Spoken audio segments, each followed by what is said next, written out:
Hi, good evening. This is Matthew Durham, the chairman of the Oconee County Council. We're doing something a little bit different here tonight. I want to give you a update of the council meeting. We had a long night of meetings that started at 4 p.m. this afternoon with a budget meeting. In the budget meeting, the school district came in and presented their budget to begin with. You know, as the school district is an independent board, they set the regulations for the school district, but the county is ultimately the taxing authority.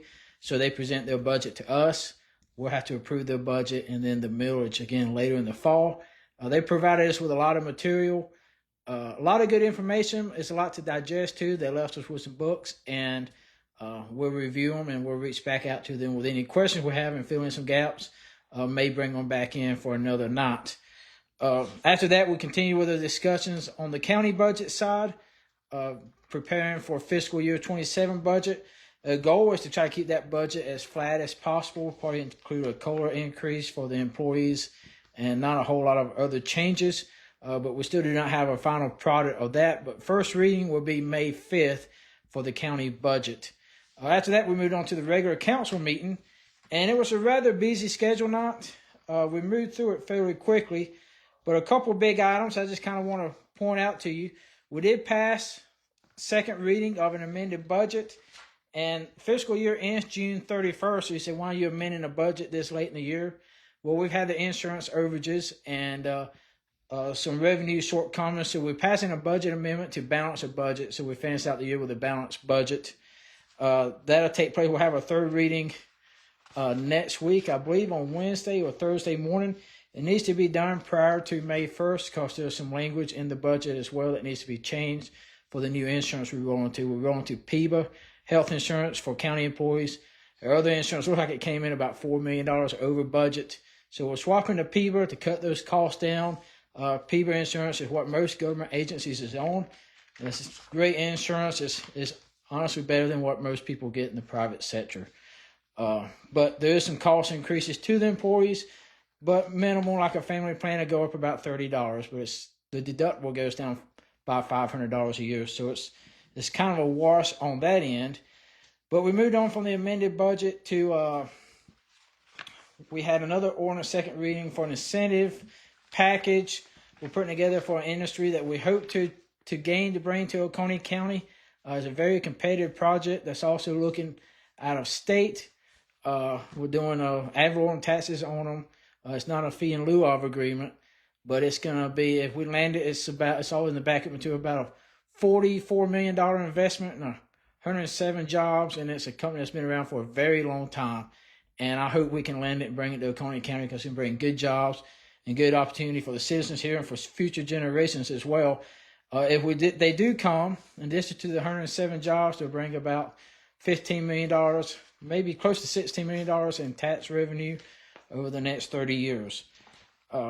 Following that, we had a great discussion on the old county courthouse. You know, if you drive through Walhalla, you see the courthouse been sitting there for a couple of decades, rotting. I went inside the courthouse a couple years ago, and it's formed its own ecosystem in there. Everybody talks about the wood paneling that was inside. It's all destroyed. I mean, there's ferns growing in there. The roof's leaking. You know, when the county built the new courthouse years ago, if they had just kept the roof on it, maybe the building would be salvageable, but it's in complete disrepair. Mr. John Powell came up and spoke tonight about maybe seeking some investors to go in there and remodel it, restore it, turn it to a hotel. I'll sit down with Mr. Powell later and talk, and he's free to seek investors, but we're going to seek up to on going and demolishing the building. I have some pictures I took 2 years ago. I presented them at the county council meeting. I'll put them up on my Facebook page later in the week, if not tonight, so you can look at it. It's kind of an eye-opening and sad situation. When the county built the new courthouse, they sort of had a plan for the old courthouse, either to put a roof on it, repurpose it, or to tear it down at that time. It'll probably be close to $2 million to tear it down, but I've received estimates in my time on council to restore the building will be tens of millions of dollars. And it's, you know, if a private investor wants to do that, then we'll be willing to enter that conversation with them, but none has presented themselves yet at this time. Mr. Luther Lyle came and spoke as well. Mr. Luther Lyle, you know, he's kind of a local historian.